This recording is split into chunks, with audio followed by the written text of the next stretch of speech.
네, 하루 앞으로 다가온 지방선거, 여야가 주요 격전지인 수도권과 충청권에서 막판 총력을 다하고 있는데요. 내일 민심은 과연 어디로 향할지 국민의힘 양금희 의원 그리고 민주당 박성준 의원과 함께 지방선거 마지막 판세 짚어보겠습니다. 자, 어서 오십시오. 네, 안녕하세요. 네, 안녕하세요. 네, 먼저 17개 시도지사 그리고 7개 국회의원 보궐선거 결과를 각 당에서는 어떻게 예측하고 있는지 녹취를 들어보고 얘기 나누도록 하겠습니다. 처음 시작할 때부터 최소 9석 이상은 확보해야 되겠다 이렇게 판단해 왔고요. 지금도 그 목표 그대로인데 여전히 엎치락 뒤치락 한다거나 박빙인 곳이 많기 때문에 마지막까지 10표, 20표 더 모아야 된다는 생각 가지고 절박하게 움직이고 있습니다. 지금은 네 군데를 확실하게 이기고 하나 더 4, 6이 되면 그 굉장한 선박이 될 것 같고 지금 네 군데 중에 이제 네 군데를 확실히 굳히기도 꼭 우리가 아주 장담하기는 쉽지 않은 그런 막판에 아주 초경합 혼전 상태로 들어갔다 이렇게 보입니다. 네, 지금 얘기 들어보면은 국민의힘 쪽은 뭐 적어도 9석 이상, 9석 이상에서의 이제 승리를 이제 얘기를 하고 있고, 민주당은 이제 선거운동 초기와는 조금 이 톤이 좀 달라지긴 한 것 같습니다. 일단 5곳이나 6곳 정도에서 이제 승리를 하면 이제 선방이다 이렇게 이제 얘기를 하고 있는데, 일단 그 지방자치단체장 그리고 국회의원 다 합해서 한번 그 얘기를 해보겠습니다. 먼저 양 의원님, 네. 국민의힘에서는 판세 어떻게 지금 보고 계신가요? 지금 대통령께서 취임하고 난 이후에 저희 당의 지지율이 올라가고 여론이 좋은 거는 사실 맞습니다. 그럼에도 불구하고 여론이 곧 표로 이어진다고 저희들은 생각하고 있지 않습니다. 그래서 지금 현재 민주당에서 4곳, 5곳 이렇게 얘기하는 거는 지지층 결집을 위해서 굉장히 업소 전략을 잘 쓰고 있다고 생각하고요. 예, 잘 쓰고 있다고 생각하고 저희도 그만큼 절박한 마음으로 저희 지지층과 국민들께 호소를 드리고 있습니다. 네. 예.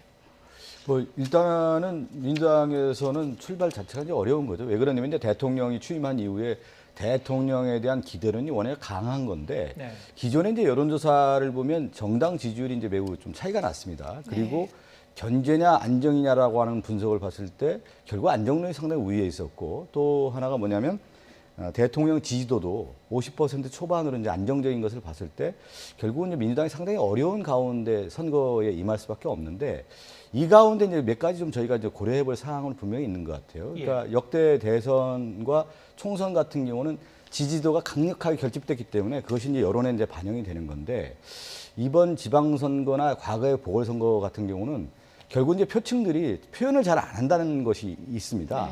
그래서 이번 6월 1일 내일 선거에서는 어느 쪽이 더 이제 지지세를 강화하느냐, 투표장에 나올 수 있냐가 이제 관건인데 전체적인 이제 흐름에서는 우리가 상당히 불리한 가운데 출발했지만 그래도 이번 정부 윤석열 정부가 역대 정부에 비해서 대통령의 지지율이 상당히 낮은 가운데 출발을 했고 또 하나는 윤석열 대통령이 내각 인선이라든가 청와대 인선을 봤을 때 과연 5년간 대통령이 확실하게 국민을 비전을 가지고 갈 수 있겠느냐라고 하는 국민들의 비판적 시각이 분명히 있는 것입니다. 그런 가운데 이번 6.1 지방선거가 치러지기 때문에 민주당의 어떤 지지세가 어느 정도 회복이 된다고 하면은 그래도 좀 어느 정도는 해볼 만한 선거 아니겠느냐 이렇게 좀 보고 있는 겁니다. 예. 알겠습니다.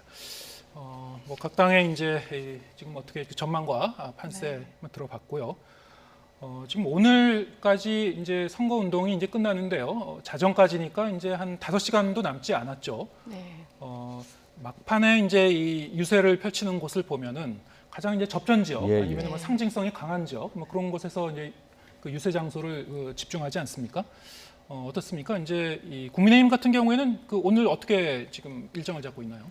저희 국민의힘 같은 경우는 경기도에서 오늘 오전에 선거 유세를 시작을 했고요.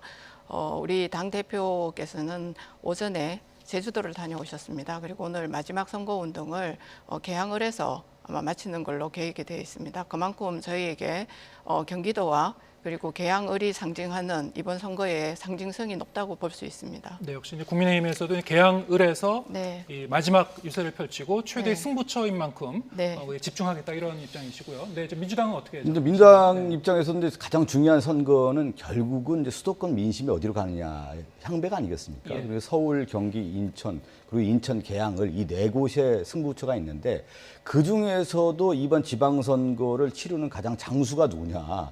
결국 이제 상징적인 인물은 인천 개항을의 이재명 후보고 네. 서울시 선거를 치는 송영길 후보가 아니겠습니까? 뭐 인천 개항을은 이제 그렇게 이제 흘러간다고 하더라도 서울시 같은 경우는 상당히 어려운 가운데 이제 출발을 했단 말이죠. 이번 이제 마지막 유세가 잠시 후에 7시 반부터 해서 용산역 광장에서 마지막 이제 서울시 집회가 이루어지게 되는 건데 윤호중 위원장도 아마 참석하는 것으로 제가 알고 있습니다. 이제 용산역 집회는 여러 가지 상징적인 의미가 있는데 역대 이제 이번 대선 과정에서 윤석열 대통령이 이제 광화문 시대를 열겠다라고 이제 했지만 결국은 대통령 선거 과정에서 민의를 받아들이지 않은 가운데 어느 날 갑자기 용산으로 청와대 집무실을 이전했단 말이죠. 그랬을 경우에 국민적 합의 과정을 거치지 않은 이 대통령의 이 공약이라는 것이 얼마나 무리가 있고 또 하나는 청와대 집무실에서 있었던 그 인선에 대한 내용들이 독주 체제가 아니겠느냐. 지금 대부분 보면 내각이라든가 청와대 인선을 봤을 때 검찰 출신들이 이제 장악하고 있단 말이죠. 그리고 법무부 인사 같은 경우도 오히려 봤을 때 대통령이 검찰총장 출신으로서 검찰에 의한 직할 체제를 이루어지지 않겠느냐. 민주주의의 가장 기본 원리는 견제와 균형의 원리인데 그러한 차원에서 용산역 집회를 통해서 국민들에게 우리나라가 민주주의를 위해서 얼만큼 노력을 기울여왔고 어떻게 이루어온 나라고 그런 경우에 이제 균형이라고 하는 측면에서 이제 용산역 집회가 의미가 있다. 이렇게 볼 수가 있을 것 같습니다. 그 점에 대해서 제가 조금 예. 반박을 하고 싶은데요. 사실은 문재인 정부가 지금 처음에 출발할 때 광화문으로 이전을 하시겠다고 하셨음에도 불구하고 그걸 이뤄내지 못하셨거든요. 그리고 광화문에 저희도 대통령 집무실을 옮겨가고자 했지만 여러 가지 상황들이 여의치가 않았기 때문에 용산 시대를 열었습니다. 그런데 그 지점에서 저희가 봐야 될 거는 윤석열 대통령은 공약을 지켰다는 사실입니다. 청와대를 국민들에게 돌려드리겠다고 했던 그 약속을 지켰고 그 반응은 굉장히 뜨겁습니다. 밑바닥 민심으로 내려가면 청와대에 관람하기 위해서 굉장히 많은 분들이 신청을 하고 있고 다녀온 분들의 반응도 굉장히 뜨거운 걸로 제가 알고 있고요. 그리고 방금 검찰에 관한 이야기를 하셨는데 그 부분도 저희가 생각할 때에는 이 일종의 프레임 씌우기라고 저희들은 생각하고 있습니다. 윤석열 대통령 같은 경우는 국민적 소통을 강화하기 위해서 그 대통령 집무실 가까이에 1층에 기자들하고 언제든지 만날 수 있는 공간도 열어두셨고요. 그리고 많은 우리 의원들뿐만 아니라 많은 분들과 함께 소통하면서 이 정부의 성공을 위해서 열심히 일을 하시고 계시다고 저희들은 판단하고 있습니다. 네. 자, 이런 가운데 어제와 오늘 양당에서 이제 돌출 변수가 나온 게 좀 몇 가지가 있죠. 네. 차례로 이제 짚어보겠습니다. 일단 이제 선거 막판에 민주당 그 윤호중 위원장의 나이 폄하 발언이 좀 논란이 되고 있는데요. 윤 위원장이 이제 해명을 했는데 관련 내용 들어보겠습니다. 송기훈 씨에 대해서 70이 넘으셨으니까 새로운 걸 배우기 좀 그렇잖아요. 이 발언이 이제 그 나이를 가지고 차별하는 것 아닌가 이런 그렇네요. 예, 그렇게 들으셨다면 정말 죄송합니다. 네. 사실 이제 연기자로서 성공하신 분이기 때문에 예. 이 국민들로부터 사랑받는 연기자로 계속 남으시면 어떨까 하는 좀 덕담을 드리다가 조금 그 표현이 과했던 것 같습니다. 송기훈 후보님 불쾌하셨을 텐데요. 사과드리고 나중에 기회가 있으면 직접 만나 뵙고 사과드릴 생각도 있습니다. 막말이다 이렇게 보고 있고요. 나이는 숫자에 불과한 거 아니겠습니까? 우리 이제 평생 교육이라고 하는데 사실은 우리가 흙으로 돌아갈 때까지 계속해서 배우고 공부해야 되는 것이 현대인의 숙명이다 이렇게 보고 있고 나이가 중요한 게 아니라 생각이 얼마나 젊으냐 이게 더 중요하다고 봅니다. 그래서 그 부분에 대해서는 윤호중 비대위원장은 국민 앞에 사죄해야 된다고 봅니다. 네. 이제 윤호중 위원장이 어제 이 충북 그 증평군에서 민주당 후보 지원 유세를 하다가 이제 네. 했었던 얘기죠. 이제 송기훈 국민의힘 증평군수 후보 이분이 이제 그 잘 아시는 이제 그 탤런트 출신이신데요. 네, 후보의 나이를 언급하면서 이제 70이 넘어서 좀 새로운 걸 배우기에는 좀 그렇다. 네. 이 발언을 두고 이제 이 논란이 일어서 지금 이게 사과까지 이제 하게 이르렀는데요. 오늘 뭐 이게 논평을 하신 것도 있었죠? 네, 맞습니다. 사실 이 발언을 들으면서 예전에 정동영 그 대선 후보가 생각이 나더라고요. 예. 그럼가 지금 방금 저기 윤호중 비대위원장께서 송기훈 그 정평군수 후보자에게 사과를 하셨지만 저는 더 나아가서 우리나라의 70을 바라보는 나이에 있는 국민들 모두에게도 사과를 하셔야 된다고 생각을 합니다. 우리 당의 권성동 원내대표께서도 말씀하셨지만 나이가 요즘은 중요한 것이 아니고 어떤 생각을 가지고 어떻게 삶을 살아가느냐가 더 중요한 그러한 시대가 됐다고 저희들은 생각하고 있습니다. 그래서 이런 부분에 있어서는 사실은 막말이라고 할 수 있죠. 그리고 이것이 아마 선거에 영향을 미칠 거라고 생각을 합니다. 네. 자, 지금 말씀하셨다시피 이제 그 역대 선거에서도 보면은 네네. 이게 이 선거니 막판으로 갈수록 뭐 이런 그 뭐 돌출적인 변수나 실수 뭐 이런 게 이제 나오기 마련인데, 자, 우리가 보면 이제 정치라고 했을 경우에 예. 그런 얘기를 많이 하잖아요. 근데 텍스트를 보지 말고 컨텍스트를 봐라. 하나의 어떤 단어 가지고 보지 말고 전체적인 이제 맥락을 통해서 이것을 보면 윤호중 비대위원장이 어떤 말씀을 하는지 저희가 충분히 이해하는데, 그렇지만 그래도 텍스트라고 하는 한 단어가 오해에 살 여지가 있다고 하면 분명히 사과하고 넘어가는 게 마땅하죠. 그렇기 예. 때문에 윤호중 비대위원장이 저는 사과한 것이라고 볼 수가 있을 것 같고요.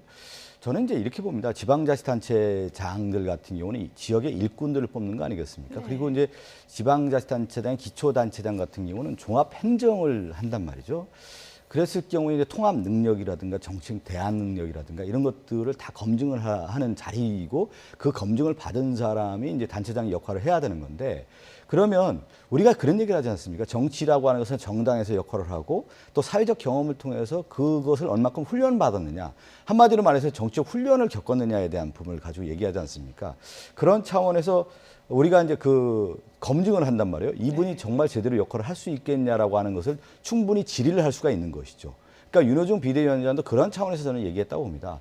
우리가 지역의 일꾼을 뽑는데 정말 잘할 수 있는 능력을 갖췄느냐, 그것을 한번 따져봐야 되는 것이 아니냐. 그런 면에서는 과거에 어떻게 보면 이분이 이제 연기자로서 활동을 했으니까 그것에 더 충실한 모습이 더 좋지 않겠냐라고 하는 차원에서 이제 얘기한 건데, 그것이 이제 한 텍스트 하나를 가지고 전체적으로 노인 폄하 발언이라고 하는 것 자체는 제가 볼 때는 너무 오버한 거 아니냐, 이렇게 아니요, 생각하고 저는 있습니다. 더 예. 반대의 생각을 가지고 있는데요. 연기자로 성공하셨기 때문에 한 분야에 성공하신 분들이 가지고 있는 어떤 노하우라는 게 있습니다. 그런 것 등을 정치에 녹여낸다면 훨씬 더 좋은 정치를 할 수 있다고 보고요. 그리고 그분이 정평 군수 후보로서 적합한지 아닌지는 저희 국민의힘에서 이미 검증이 되었습니다. 그 타당의 후보에 대해서 그렇게 걱정해 주시는 점은 상당히 좀 어떻게 보면은 저희들로서는 유감스럽습니다. 아니, 어느 후보나 선거 과정에서는 이제 문제 제기를 하는 거죠. 예. 우리가 볼 때 그 후보의 그 자질을 검증하는 것 중에 하나가 뭐냐면 그분이 이제 경력을 보지 않습니까? 네. 경력을 갖고 얼마큼 일을 했느냐, 그 업적을 가지고 이제 따지는 거고, 그 하나가 더 나아가서 이제 도덕성, 이 두 가지의 자질 능력을 가지고 이제 판단하는 건데, 과거에 이제 레이건 대통령 같은 경우는 라디오 아나운서 출신이었거든요. 네, 맞습니다. 그다음 영화협회장도 네. 하고, 그러면서 이제 그 정치적 훈련들을 하나씩 보면 정당 생활을 하고, 그 위에 이제 주지사도 하고 이제 대통령까지 가는 건데, 그런 거죠. 저는 예를 들면 송기훈 후보가 그러면 정당 생활을 했는지, 아니면은 이런 정치적 조정 역할을 해야 대한 것들을 충분히 해봤는지, 그러한 것들은 오히려 국민의힘에서 검증을 했는지에 대한 것을 밝혀주면 좋을 것 같고, 만약에 저희들 입장에서는 그러한 역할을 좀 안 했다라고 하면 문제 제기를 충분히 할 수 있는 거 아니겠습니까? 정치라고 하는 것은 선거에서 검증의 자리이기 때문에 충분히 문제 제기를 할 수 있는 것이죠. 예. 네, 잠깐만요. 예. 지금 박 의원님이 예. 이제 방금 말씀하셨던 것 중에서 예. 제가 한두 가지만 더 여쭤보겠습니다. 네. 그러면은 지금 그 윤호중 위원장의 이제 이 발언에 대해서 본인이 사과를 했는데요. 그럼요. 예. 지금 말씀하시기로는 이제 이 송기훈 후보의 어떤 그 경력이라든가 능력이라든가 이런 부분에 대해서 이제 문제 제기를 한 것이다, 이렇게 말씀하셨는데, 일단 지금 문제가 된 부분은 그 후보의 나이를 언급한 부분이거든요. 나이를 언급하면서 이제 그 새로운 걸 배우기에는 좀 그렇다, 이렇게 말하는 부분인데, 예. 이 부분이 텍스트를 잘못 해석한 것이다, 좀 과대 해석한 것이다. 오버라고 말씀하셨는데 그것은 아니, 뭐 그러니까 제가- 개인 의견이십니까? 아니면 당의 아니 당의 의견은 아니고 제 의견이십니까? 개인적인 의견이고요. 그 전체적인 맥락을 봤을 때 우리 윤호중 비대위원장 그런 부분에 대해서는 사과 발언을 하지 않았습니까? 네. 그런데 정치라고 하는 선거의 장에서는 어느 문제든지 제기를 할 수가 있는 것이죠. 그 제기를 했을 경우에 그 당사자가 답변을 하는 겁니다. 모든 문제를 열려 있는 것이죠. 정치라고 하는 것은 장벽이 없는 선거의 장이기 때문에 얼마든지 문제를 제기하고 그것에 대한 능력이 있다고 하면 그 후보가 또 얘기를 하는 거고요. 그런 차원에서 이제 문제 제기를 했다고 좀 볼 수가 있는 건데 다만 그 부분에 이제 나이에 대한 부분이 오해의 소지가 있다고 하면은 윤호중 비대위원장도 그 부분에 대해서 사과한 거 아니겠습니까? 예. 저는 네. 그 후보의 그 자질 검증에 대해서요. 네, 네. 사실관계를 통해서 어떤 후보의 자질이라든지 능력을 검증하는 것에 대해서는 저도 올바른 방향이라고 생각을 합니다. 그렇지만 이분이 연기자였는데 그렇기 때문에 자질이나 능력에 대해서 검증할 수 있다? 이 표현은 저는 사실 문제가 있다고 생각합니다. 그 연기자라고 해서 그런 표현을 쓴 게 아니고 제가 처음에 얘기했잖아요. 얼만큼 정치적 훈련을 거쳤는지 그 부분에 대한 얘기를 하는 거라고 할 수가 있겠죠. 알겠습니다. 예. 자, 이 연령을 두고 말하는 그런 부분이 이제 말은 아니죠. 여러 가지 좀 오해라든가 예, 아니면 예. 거기에 대해서 이제 이 유권자분들이 좀 섭섭함이 있지 않았을까 이런 부분이 네. 좀 그 네네. 예민한 이슈로 떠오른 건데 일단 뭐 사과는 하셨으니까요. 네. 이 유권자들이 이제 판단을 할 것 같습니다. 네네. 자, 이 또 다른 좀 그 돌발 이슈가 있었는데요. 국민의힘 쪽에서는 이제 김은혜 후보의 재산 축소 신고가 이제 변수로 또 올랐죠. 네. 민주당 쪽에서는 김 후보를 이제 공직선거법 위반으로 고발했는데, 자, 이 문제도 좀 하나하나 더 짚어봐야 될 것 같습니다. 경기도 이 도지사 선거에 좀 영향 어느 정도 있을 걸로 보시는지요? 저는 그 선거가 영향이 제한적일 거라고 보는데요. 그 점에서 보면은 이제 김은혜 후보 같은 경우는 국회의원을 거쳤기 때문에요. 국회의원은 당연히 재산 신고를 하게 돼 있고 재산 변동 사항에 대해서도 신고를 하게 돼 있습니다. 실무진의 단순한 실수라고 하더라도 유권자에게 잘못된 정보가 전달된 점에 대해서는 저희들도 상당히 유감으로 생각을 하고 있습니다. 네. 그런데 또 이 지점에서 제가 하나 오버랩되는 것이 하나가 있는데요. 2020년에 이재명 후보께서도 채권 5억을 단순한 실수로 누락을 하셔가지고 그 부분에 대한 재산 변동 사항에 해명을 하셨던 걸로 제가 기억을 하고 있습니다. 그래서 그 부분이 일어나면 안 되는 일이지만 이런 부분에 대해서는 앞으로 더 면밀하게 저희가 살펴봐야 한다고 생각하고요.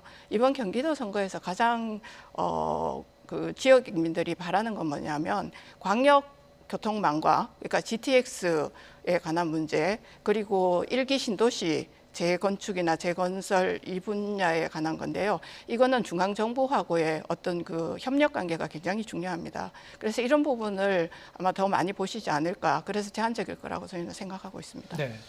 지금 뉴스를 통해서 이제 계속 나왔기 때문에 네네네. 시청자분들도 이제 어느 정도 알고 계실 걸로 생각합니다만 일단 선관위가 확인했던 내용이었죠. 그렇죠. 김은혜 예. 후보가 이 재산을 이제 좀 허위 축소 신고한 의혹이었는데, 자, 이 금액이 좀 크지 않습니까? 네, 예. 남편 소유 빌딩의 이제 가액은 실제보다 한 14억 9천여만 원 정도 네. 축소 신고됐고 남편 소유의 증권은 1억 2천여만 원어치가 이제 누락돼서 이제 모두 그냥 16억여 원을 이제 적게 신고한 것으로 이제 확인이 됐던 사안이죠. 네. 제가 이제 정치권에 들어와서 우리 뭐 양 의원님도 아시겠지만 네. 이제 재산 공개라든가 모든 이제 선거에서 공보물 같은 경우 있지 않습니까? 예. 여기에 가장 우리가 조심해야 될 게 뭐냐고 얘기했을 경우 크게 보면 두 가지를 얘기하더라고요. 하나가 뭐냐면 허위 경력을 기재했느냐예요. 뭐냐면 이제 선거법에 위반돼서 탈락 사유가 된다는 거죠. 선거법 위반에 의해서. 그래서 또 하나가 뭐냐면 재산 신고예요. 네. 재산 신고는 이게 왜 바로미터가 되는 거냐면 공직자의 자사로서 이 재산의 성성이 뚜렷하게 밝혀졌느냐에 대한 부분을 밝히는 거기 때문에 이 두 가지에 대해서는 명확하게 해야 된다라고 하는 것을 저한테 국회에 들어와서 너무나 많이 들었거든요. 네. 그러면 지금 갑자기 생각이 안 나네. 누구죠? 우리 김은혜 후보. 네. 김은혜 후보는 이제 초선 의원이고 또 과거에 언론인 출신 아니겠습니까? 그랬다고 하면은 국회에 들어와서 이번에 경기도지사 후보의 재산 신고라고 하는 것은 검증받는 거거든요, 사실은. 그랬을 네. 경우에 16억을 누락했다라고 하는 금액도 16억이면 엄청 큰 금액입니다.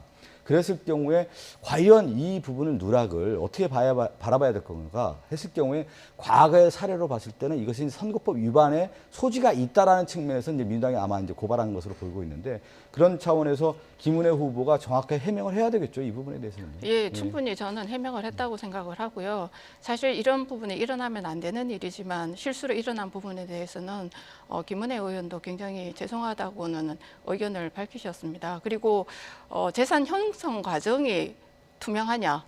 이것이 굉장히 중요한 문제지 재산이 얼마가 있느냐가 중요한 문제는 사실은 저는 아니라고 생각을 합니다.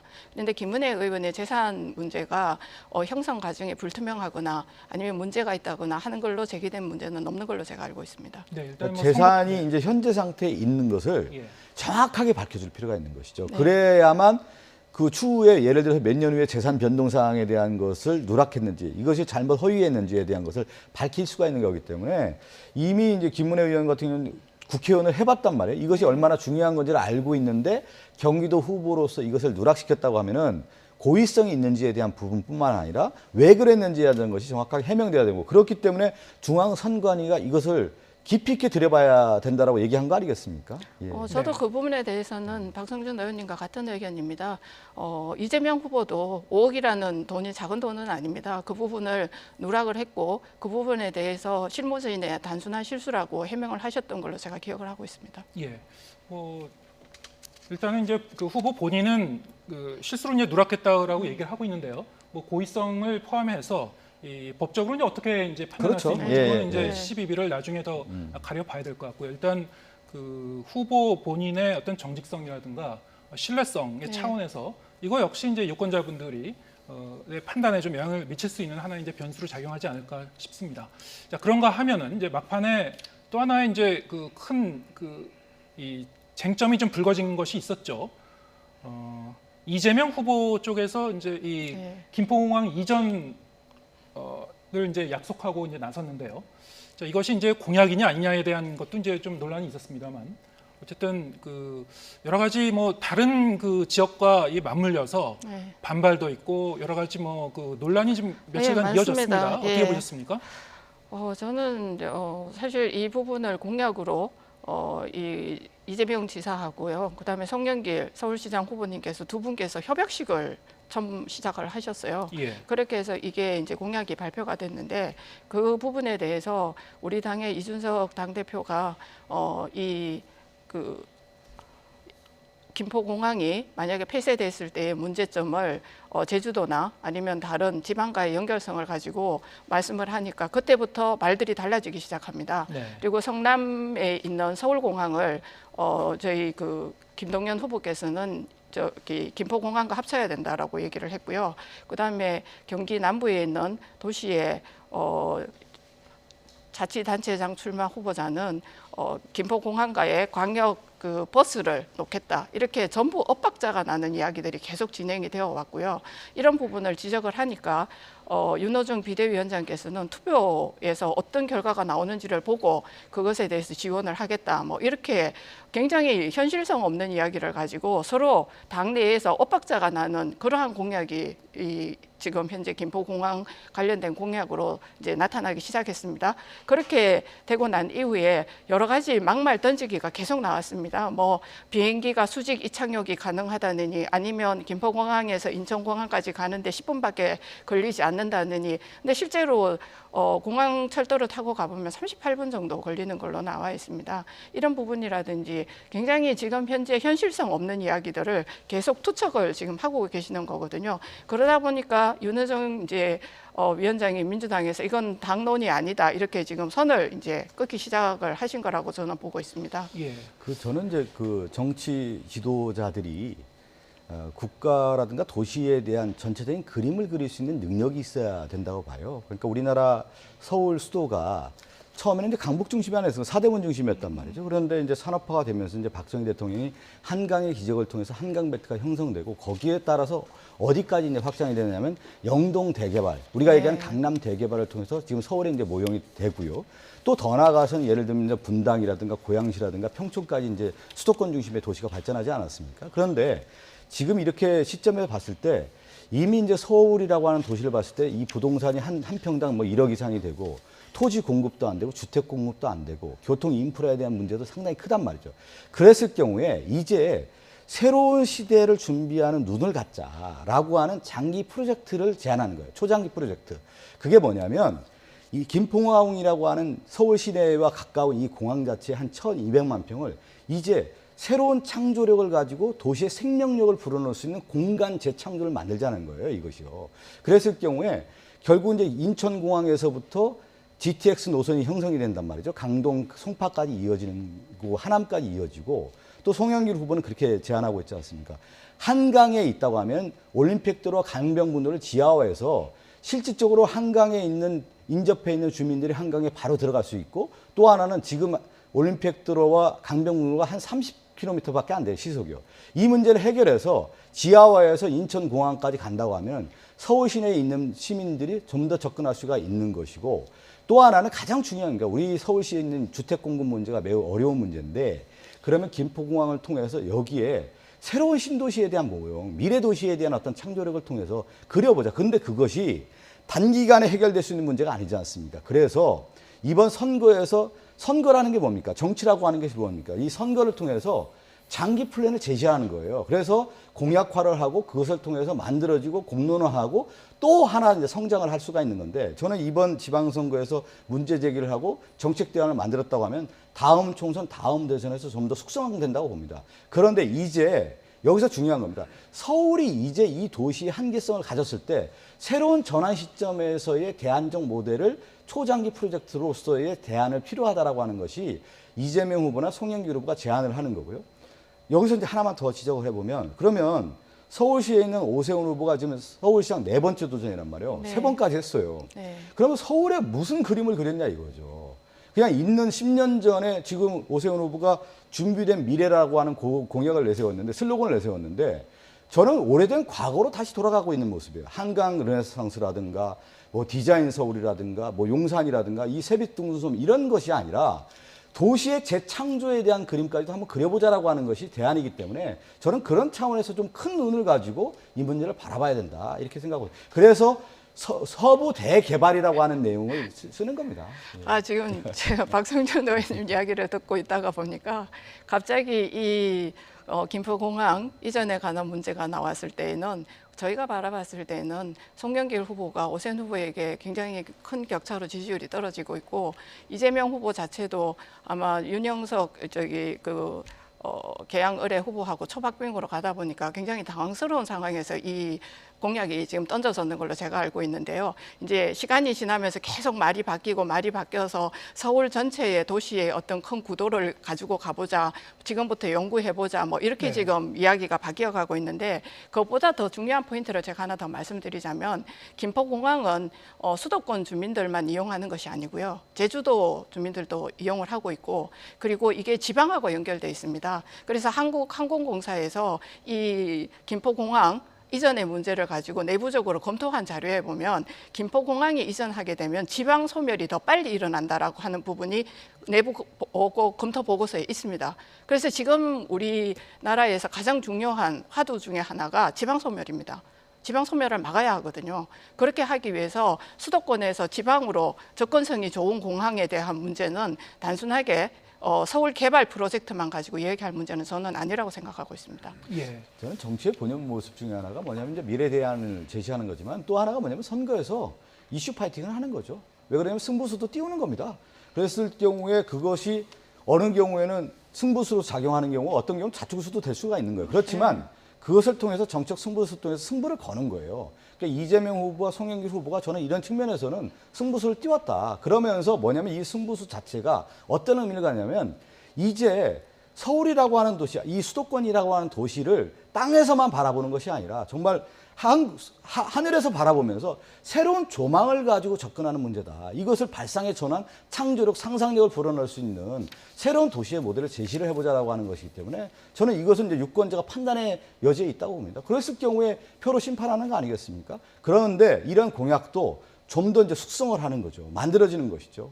저는 이런 면에서는 상당히 좋은 정책 대안을 만들어냈다 이렇게 보고 있습니다. 예. 그러니까 이제 공약이 아니고 이제 장기 연구 과제로 예, 정책 대안을 계속 말이 바뀌고 있습니다. 예, 뭐 지금 말씀하셨다시피 네네. 결국에는 이제 핵심적인 부분은 네. 이 유권자들이 어느 정도 이제 이렇게 믿음을 갖고 예. 어느 정도 현실성이 있는 건지 예. 잘 이제 감안해서 보실 거라고 생각합니다. 자, 오늘 이제 국민의힘 양금희 의원 그리고 민주당 박성준 의원과 함께했습니다. 고맙습니다. 예, 감사합니다. 감사합니다.